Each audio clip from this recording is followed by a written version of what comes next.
Hi, this is Mr. Shades from Shades of Coffee.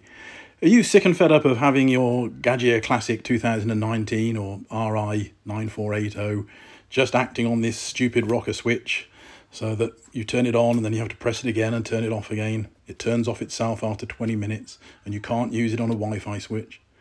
Then have a look at our mod for the power switch, which gives you exactly the same switch as they use in the US on the Gaggia Classic Pro and allows you to just turn it on and turn it off.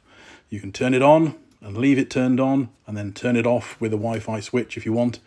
You can turn it off, you can turn it on whenever you want, and it won't act on the 20-minute timer.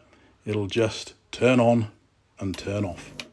Have a look, see if you like it. Find us at www.shadesofcoffee.co.uk.